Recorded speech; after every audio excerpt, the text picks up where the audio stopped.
এখনও ভালো আছে, ভবিষ্যতেও ভালো থাকবে। ইলেকশনের ব্যাপারে কতগুলি জিনিস আছে যেটা সবারই জানতে হবে। ইলেকশনটা ভালোভাবে হতে পারে হলো যদি যে আমাদের যে রাজনৈতিক দলগুলি আছে তাদের উপরে, আর সবার উপরে হলো জনগণ, তারপরে আসছে নির্বাচন কমিশন, তারপরে আসছে আমাদের এই আইন শৃঙ্খলা বাহিনী, তারপরে আছে যে আমাদের প্রশাসন, সবার সহযোগিতা, আর সর্বোপরি হলো আমাদের এই আপনারা সাংবাদিক ভাইয়েরা।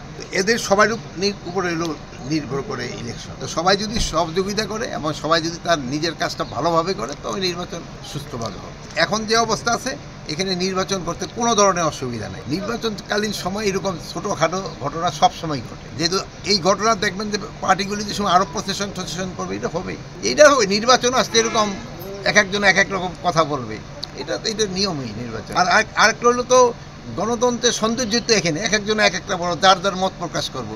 যদি মত প্রকাশ না করতে পারতো তো গণতন্ত্রই হলো না।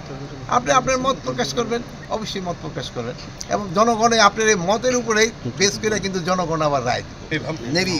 এরা কিন্তু খুবই অ্যাক্টিভ। ভারতে যেমন ধরে নিয়ে যায়, আবার আমাদের ওই পার করে যায়, মানে এইটা দোনো ধরনের সমস্যা। তাই দেখেন আমাদের প্রায় 130 জনের মতো মিয়ানমার ধরে নিয়ে গেছে, তারা যেহেতু মিয়ানমারে বর্ডার ক্রস করে যায়। তো এখন যেহেতু আমি একটা জেলেদেরও তো দোষ দেবো না, তারা যে গহীন সমুদ্রে যায় মাছ পেতে থাকে, সে সময় অনেক আগাইতেই থাকে, সেসময় তারা তো বুঝতে পারে না যে আমরা বর্ডার ক্রস করে গেছি, একটা সমস্যা থাকে।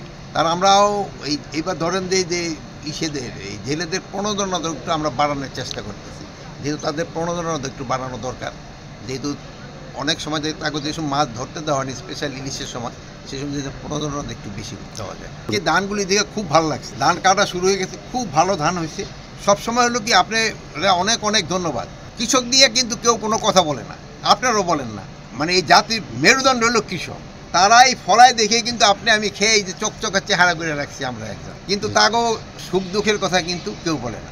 আর হইল কি এবার কৃষকরা কিন্তু আলুতে দাম পায় নাই, এরা কিন্তু আলুতে একটা বিরাট ধরনের তারা লজ্জার সঙ্গে। আবার দেখেন একটু পেঁয়াজের দাম একটু বাড়ছে, একটা আমদানি করার জন্য পাগল হয়ে গেছে, অনেকে একেবারে কোর্টে গেছে আমদানি করার জন্য। এই আমদানি করলে তো আবার এই কৃষকরা মাইর খাবে, যেহেতু আমাদের তো সামার পেঁয়াজ ওইটা তো উঠা শুরু হয়ে গেছে, পেঁয়াজের দাম কমে গেলে আবার কৃষকরা লুজার হয়ে যাবে, এদিকে খেয়াল রাখতে হবে। আর আপনারা ভাই একটু আরও খেয়াল রাখবেন, যেমন এবার সবজি খুব ভালো হয়েছে। আগে বলতেন যে 70 টাকার নিচে সবজি পাওয়া যায় না, আবার গতবার বলতেছেন যে 50 টাকার নিচে সবজি পাওয়া যায় না। 50 টাকা কিন্তু একটা রিজনেবল দাম, কৃষকের তো প্রোডাকশনে খরচ আছে। আগে ভাই এই একটা কৃষক মজুরির বেতন কত ছিল, এখন তাদের ডেইলি মজুরি কত বাড়ছে না সবার ক্ষেত্রে, তো এটা তো দামের সাথে সম্পর্ক রয়ে গেছে। আরেকটা হলো এবার সবচেয়ে ভালো খবর হলো যে আমাদের এবার পেঁয়াজ কিন্তু খুব একটা আমদানি করতে হয় না। আর প্লাস আমাদের মনে এবার যেই আমন ধানটা হয়েছে এটা মোটামুটি আমি দেখলাম খুবই ভালো হয়েছে। এটা যদি আল্লাহ দিলে কৃষক যদি ঘরে উঠাইতে পারে, এবার হয়তো আমাকে আমদানিও করতে হবে না, যেহেতু আমাকে বড়ো বাম্পার ফলন হয়েছে, প্রায় 15 লক্ষ টন আমাদের বড়ো বেশি। তো আপনারা কৃষকের কথা লিখবেন, কৃষকের দুঃখ সম্বন্ধে লিখবেন। আর সারও প্রচুর পরিমাণ আছে, সারে কোনো ঘাটতি নাই, আর সারের কোনো দামও বাড়বে না।